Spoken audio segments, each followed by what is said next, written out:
حضرت آدم علیہ السلام کی وفات یعنی موت کا واقعہ۔ پیارے دوستو، حضرت آدم علیہ السلام سے پہلے دنیا میں کیا تھا؟ یہ وہ سوال ہے جو ہم سب کے ذہن میں آتا ہے کہ کائنات میں انسانوں کے بسنے سے پہلے آخر کیا تھا۔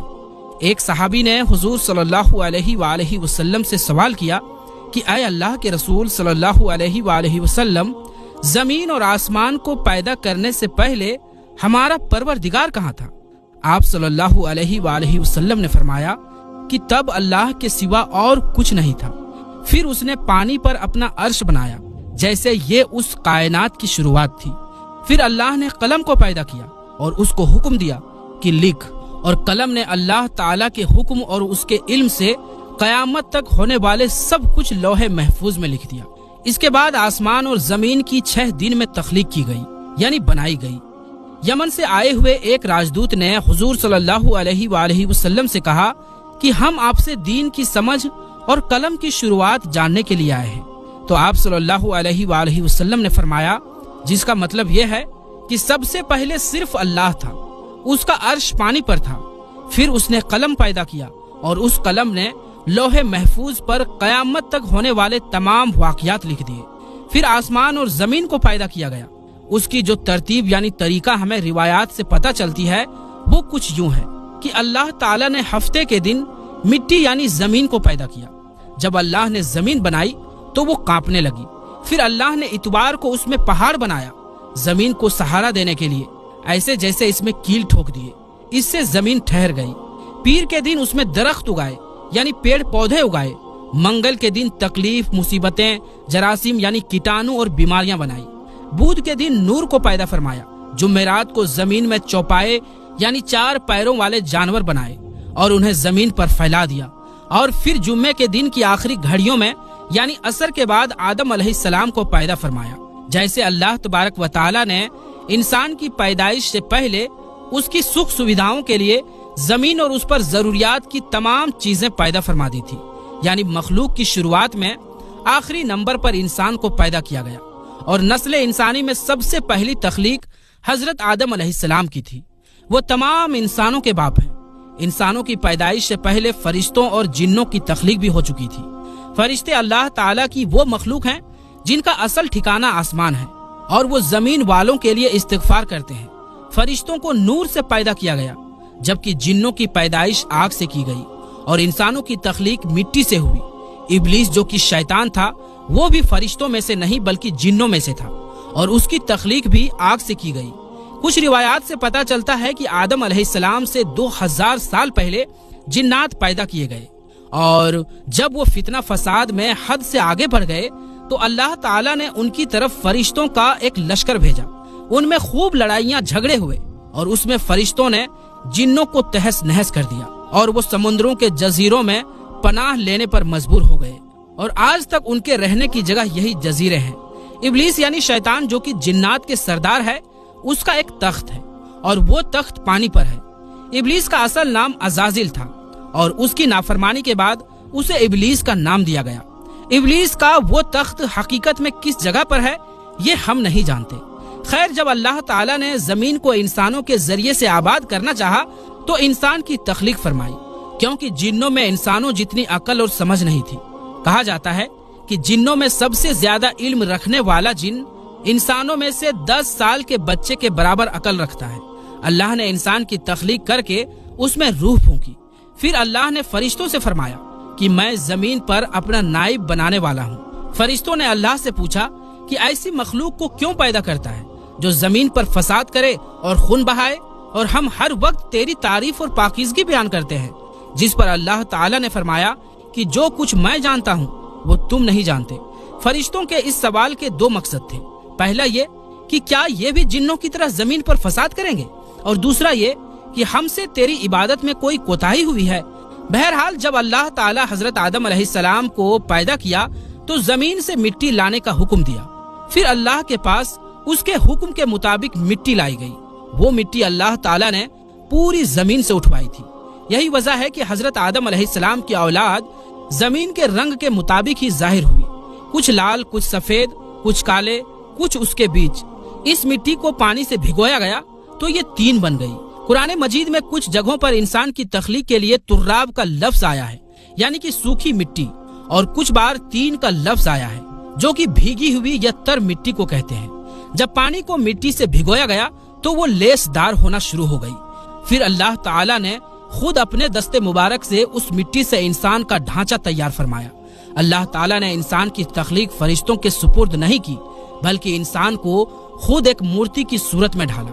اس کے بعد ایک خاص وقت تک اس کو چھوڑے رکھا، یہاں تک کہ وہ گیلی مٹی سوکھ گئی اور اس کا رنگ کالا ہو گیا اور اس میں سے بدبو آنے لگی۔ پھر وہ سوکھ کر کے کھنکھناتی مٹی بن گئی اور آخر میں آگ پر پکی ہوئی مٹی کی صورت اختیار کر لی، یعنی آگ میں پکی ہوئی مٹی جیسی بن گئی، جسے قرآن پاک میں فخار کہا گیا ہے۔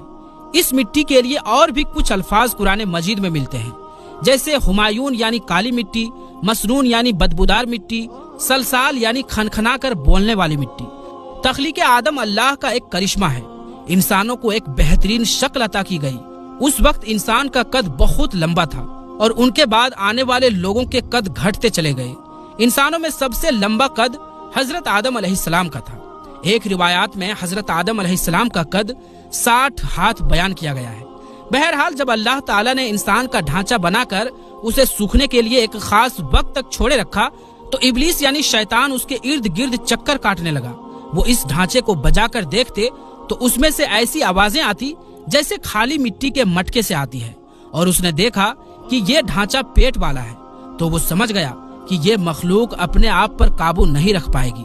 حضرت آدم علیہ السلام میں روح ڈالنے سے پہلے فرشتوں کا گزر اس ڈھانچے کے پاس سے ہوا تو وہ گھبرا گئے، اور ابلیس بھی ڈھانچے کے آس پاس سے گزرتا تو ٹھوکر مار کر کہتا کہ تجھے کسی خاص مقصد کے لیے پیدا کیا گیا ہے۔ یہ کہہ کر وہ اس کے منہ کے راستے اس میں داخل ہو جاتا اور کمر کے راستے باہر آ جاتا، اور پھر اس نے فرشتوں سے کہا کہ اس سے گھبرانے کی کوئی ضرورت نہیں ہے۔ اگر مجھے اس پر حاوی کیا گیا تو میں اسے خطرے میں ڈال دوں گا، اور اگر اسے مجھ پر حاوی کیا گیا تو میں یقیناً اس کی نافرمانی کروں گا۔ یعنی ابھی حضرت آدم علیہ السلام میں اللہ تعالیٰ نے روح پھونکی بھی نہیں تھی، تب سے ابلیس کی انسان سے عداوت اور دشمنی صاف طور پر دکھ رہا تھا۔ پھر اللہ تعالیٰ نے حضرت آدم علیہ السلام میں اپنی روح پھونکی۔ جیسے ہی روح اس بنائے ہوئے ڈھانچے میں سر کی طرف سے ڈالی گئی تو حضرت آدم علیہ السلام کو چھینک آ گئی۔ حضرت آدم علیہ السلام سے کہا کہ الحمدللہ کہیے۔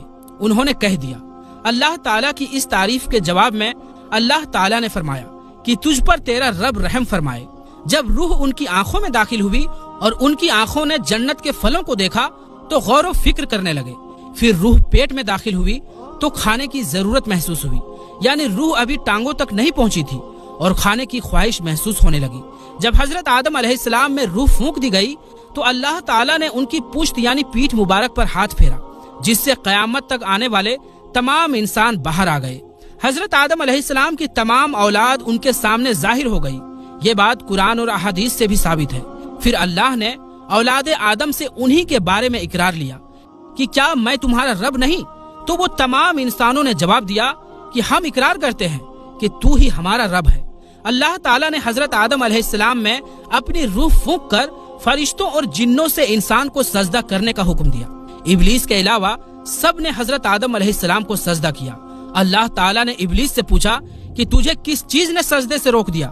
تو اس نے جواب دیا کہ تو نے مجھے آگ سے پیدا کیا ہے اور اسے مٹی سے، جبکہ میں اس سے بہتر ہوں۔ اللہ تعالیٰ نے اس کی گھمنڈ پر اسے سزا دیتے ہوئے فرمایا، اس جنت سے اتر جا، تجھے کوئی حق نہیں کہ تو جنت میں رہ کر تکبر کرے۔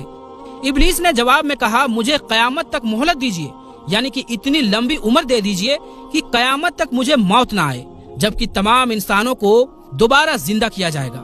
اللہ تعالیٰ نے فرمایا کہ تجھے ایک فکس ٹائم تک مہلت دے دی گئی۔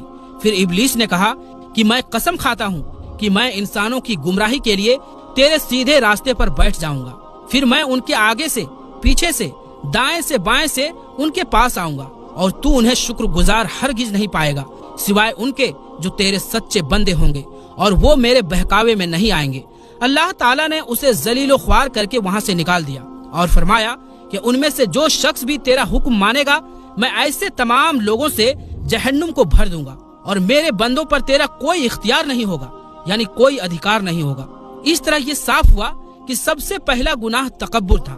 اس لیے علماء اکرام کے مطابق تمام گناہوں کی جڑ تکبر یعنی گھمنڈ ہے۔ اللہ نے حضرت آدم علیہ السلام کو جاہل نہیں بلکہ علم والا پیدا کیا تھا۔ جب اللہ نے حضرت آدم علیہ السلام میں پوری روح ڈال دی تو وہ اپنے پیروں پر کھڑے ہو گئے، تو اللہ نے انہیں حکم دیا کہ جاؤ فرشتوں کی جماعت کو السلام علیکم کہو۔ حضرت آدم علیہ السلام کے سلام کے جواب میں انہوں نے وعلیکم السلام ورحمۃ اللہ کہا۔ اللہ تعالیٰ نے فرمایا کہ یہ تیرا اور تیری اولاد کا آپس میں ایک دوسرے کو تحفہ اور ہدیہ ہے۔ اللہ تعالیٰ نے حضرت آدم علیہ السلام کو شروع ہی میں سبھی نام سکھا دیے۔ وہ اللہ تعالیٰ کے حکم سے آسمان اور زمین کی ہر چیز کا نام اور ان کا استعمال جانتے تھے۔ اللہ تعالیٰ نے ان تمام چیزوں کا نام جب فرشتوں سے پوچھا تو وہ ان چیزوں کا نام نہیں جانتے تھے۔ پھر حضرت آدم علیہ السلام نے ان تمام چیزوں کے نام بتائے۔ تب اللہ تعالیٰ نے فرشتوں سے فرمایا کہ کیا میں نے تمہیں نہیں کہا تھا کہ میں وہ جانتا ہوں جو تم نہیں جانتے؟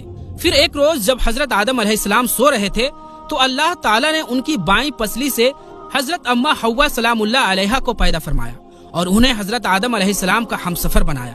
جب حضرت آدم علیہ السلام بیدار ہوئے یعنی نیند سے جاگے تو انہوں نے حضرت حوا علیہ السلام کو پاس بیٹھے دیکھا۔ انہوں نے پوچھا تم کون ہو؟ انہوں نے جواب دیا کہ میں عورت ہوں۔ حضرت حوا علیہ السلام قیامت تک آنے والی تمام عورتوں میں سب سے زیادہ خوبصورت تھی۔ حضرت آدم اور حضرت حوا علیہ السلام دونوں جنت میں رہتے تھے۔ انہیں نور کا لباس پہنایا گیا۔ جب ابلیس نے انہیں گمراہ کرنا شروع کر دیا اور اللہ تعالیٰ نے جس درخت کے پاس جانے سے انہیں منع کیا تھا، شیطان نے انہیں وہی کھانے پر مجبور کر دیا اور اس پر جھوٹی قسمیں بھی کھائی۔ انہوں نے اس درخت کے پھل کو کھا لیا اور اللہ تعالیٰ کے نافرمانی کے ذمہ دار بھی ہوئے۔ اللہ تعالیٰ نے ان سے نور کا وہ لباس لے لیے اور وہ برہنہ ہو گئے۔ وہ اس درخت کے پتوں سے اپنے آپ کو ڈھانپنے لگے، لیکن اس گناہ کے بعد غرور اور تکبر کی جگہ وہ اللہ تعالیٰ سے معافی مانگنے لگے اور ان کی مغفرت کے طلبگار ہوئے۔ اس سے یہ بتایا گیا کہ خطا انسان کی فطرت کا حصہ ہے، کیونکہ وہ فرشتوں کی طرح معصوم نہیں ہے۔ پھر اللہ تعالیٰ نے انہیں جنت سے نکل جانے کا حکم دیا اور فرمایا کہ تمام زمین پر رہو اور تم ایک دوسرے کے دشمن ہوگے۔ پھر وہ دونوں زمین پر اترے اور انہی کے ساتھ ابلیس بھی زمین پر اترا۔ حضرت آدم علیہ السلام اور حضرت حوا علیہ السلام نے اپنے رب سے معافی کے کلمات سیکھے۔ ایک روایات کے مطابق حضرت آدم علیہ السلام کو ہند میں جبکہ حضرت حوا علیہ السلام کو جدہ میں اتارا گیا۔ پھر وہ ایک دوسرے کو ڈھونڈنے لگے اور آخرکار میدان عرفات میں ان کی ملاقات ہوئی۔ حضرت حوا علیہ السلام نے 20 ولادتوں میں 40 بچوں کو جنم دیا۔ ہر ولادت میں ایک لڑکا اور ایک لڑکی پیدا ہوتی تھی۔ سب سے پہلا جوڑا قابل اور ان کی بہن کمین کا تھا۔ اس طرح زمین پر نسل انسانی کی بڑھوتری شروع ہو گئی۔